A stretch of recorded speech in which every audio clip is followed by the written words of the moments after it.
Puji dan syukur kepada Tuhan. Kembali kita renungkan firman Tuhan buat pagi hari ini. Biarlah kiranya firman ini menjadi kekuatan dan menjadi suluh dalam hidup kita. Kita baca di dalam Wahyu pasal yang ke-12. Maka tampaklah satu tanda besar di langit, seorang perempuan berselubungkan matahari dengan bulan di bawah kakinya dan sebuah mahkota dari 12 bintang di atas kepalanya. Ia sedang mengandung dan dalam keluhan dan penderitaannya hendak melahirkan. Ia berteriak kesakitan. Maka tampaklah satu tanda yang lain di langit, dan lihatlah seekor naga merah padam yang besar, berkepala 7 dan bertanduk 10, dan di atas kepalanya ada 7 mahkota, dan ekornya menyeret sepertiga dari bintang-bintang di langit dan melemparkannya ke atas bumi. Dan naga itu berdiri di hadapan perempuan yang hendak melahirkan itu untuk menelan anaknya. Segera sesuatu perempuan itu melahirkannya. Maka ia melahirkan seorang anak laki-laki yang akan menggembalakan semua bangsa dengan gada besi. Tiba-tiba anaknya itu dirampas dan dibawa lari kepada Allah dan ke tahtanya. Perempuan itu lari ke padang gurun di mana telah disediakan suatu tempat baginya oleh Allah, supaya ia dipelihara di situ 1260 hari lamanya. Maka timbullah peperangan di sorga. Mikael dan malaikat-malaikatnya berperang melawan naga itu, dan naga itu dibantu oleh malaikat-malaikatnya. Tetapi mereka tidak dapat bertahan. Mereka tidak dapat tempat lagi di sorga. Dan naga besar itu, si ular tua yang disebut iblis atau Satan, yang menyesatkan seluruh dunia, dilemparkan ke bawah. Ia dilemparkan ke bumi bersama-sama dengan malaikat-malaikatnya. Dan aku mendengar suara yang nyaring di surga berkata, "Sekarang telah tiba keselamatan dan kuasa dan pemerintahan Allah kita dan kekuasaan Dia yang diurapinya, karena telah dilemparkan kepada pendakwa saudara-saudara kita yang mendakwa mereka siang dan malam di hadapan Allah kita. Dan mereka mengalahkan Dia oleh darah anak domba dan oleh perkataan kesaksian mereka. Karena mereka tidak mengasihi nyawa mereka sampai ke dalam maut. Karena itu bersukacitalah hai sorga dan hai kamu sekalian yang diam di dalamnya. Celakalah kamu hai bumi dan laut, karena iblis telah turun kepadamu dalam geramnya yang dahsyat, karena ia tahu bahwa waktunya sudah singkat. Dan ketika naga itu sadar bahwa ia telah dilemparkan di atas bumi, ia memburu perempuan yang melahirkan anak laki-laki itu. Kepada perempuan itu diberikan kedua sayap dari burung nasar yang besar, supaya ia terbang ke tempatnya di padang gurun, di mana ia dipelihara jauh dari tempat ular itu selama 1 masa dan 2 masa dan setengah masa. Lalu ular itu menyemburkan dari mulutnya air sebesar sungai ke arah perempuan itu, supaya ia dihanyutkan sungai itu. Tetapi bumi datang menolong perempuan itu.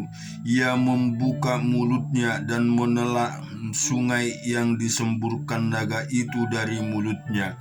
Maka marahlah naga itu kepada perempuan itu, lalu pergi memerangi keturunannya yang lain, yang menuruti hukum-hukum Allah dan memiliki kesaksian Yesus, dan ia tinggal berdiri di pantai itu.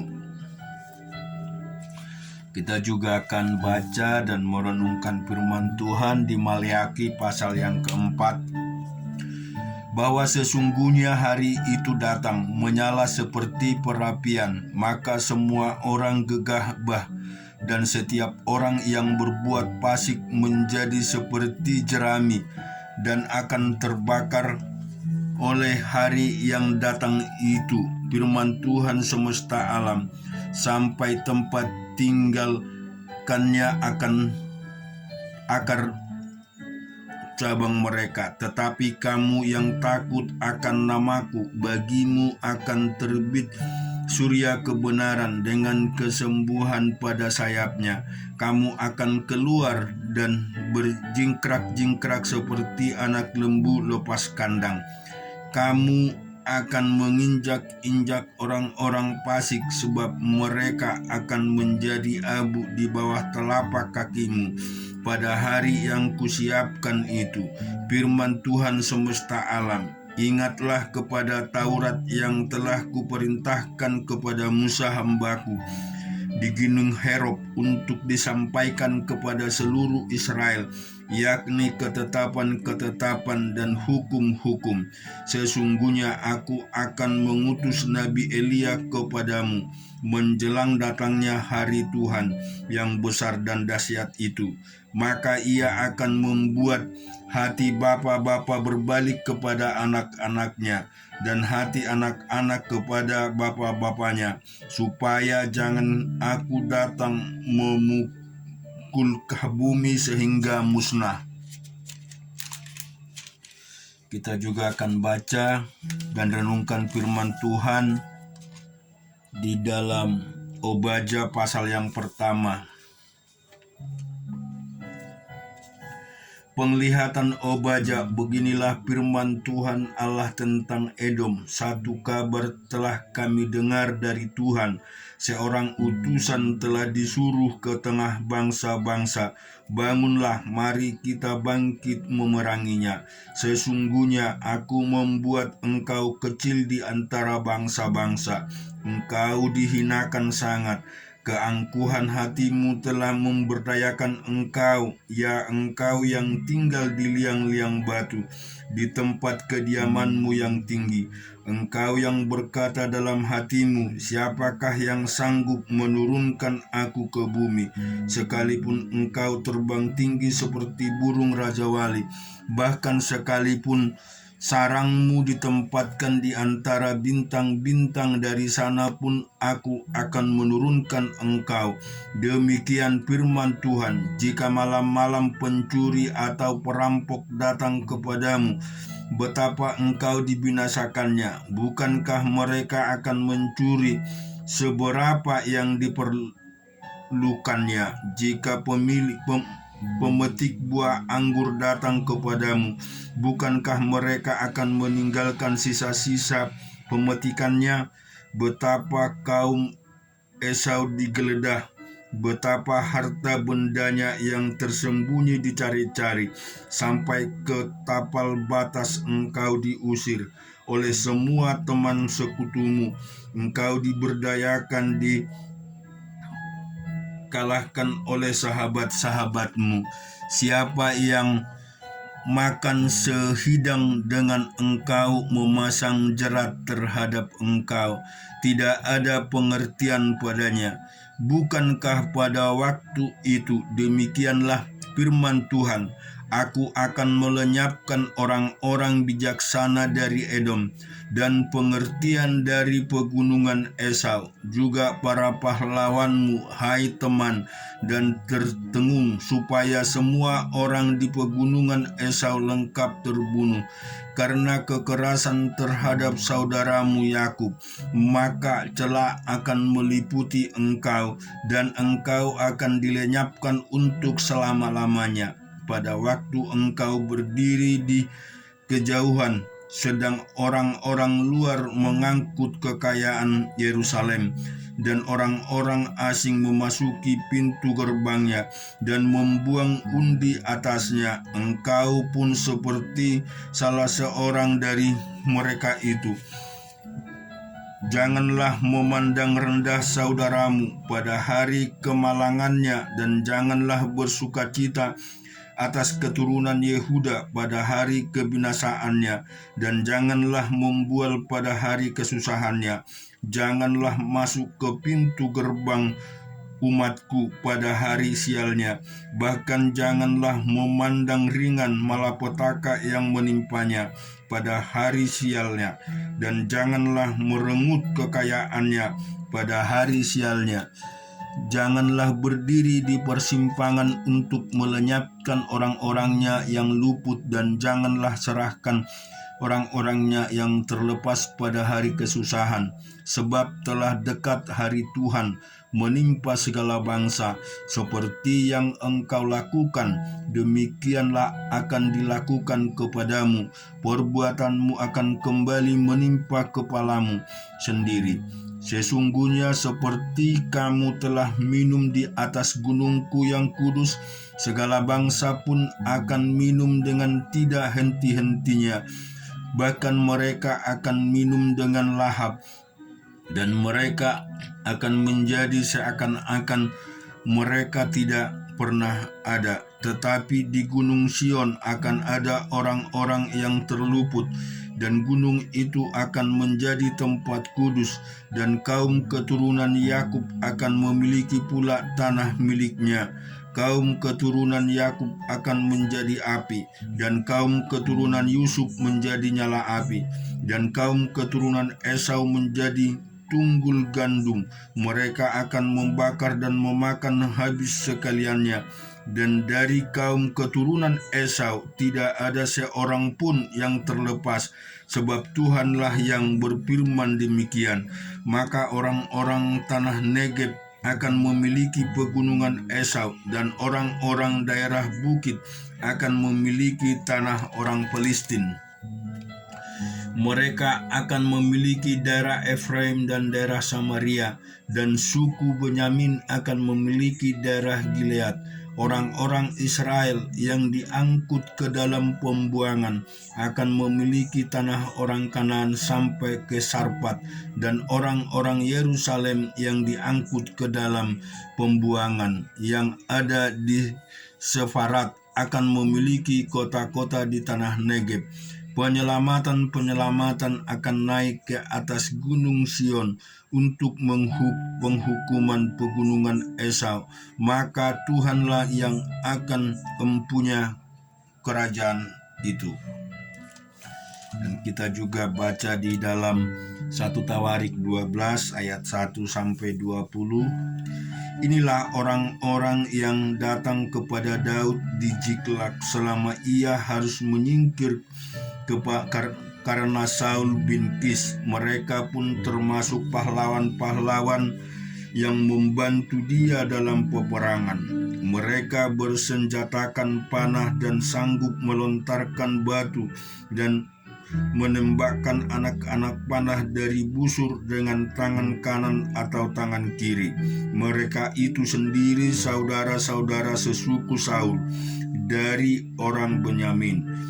Ebiezer kepala, dan Yoas anak-anak Sema orang Gibea, Yehiel dan Pelet anak-anak Asmawet, Beraka dan Yehu orang Anatot, Yismaya orang Gibeon seorang pahlawan di antara ke-30 orang itu, yang mengepalai 30 orang, Yeremia, Yehaziel, Yohanan dan Yozabat orang Gidera, Eluzai, Yeremit, Bilia, Semaria dan Sepaka orang Harupi, Elkana, Yesia, Ejaril, Yozer dan Yesoban orang-orang Korah, Yoela, Jeboja anak-anak Jerobam dari Gedor, juga dari orang Gad ada yang memisahkan diri dan pergi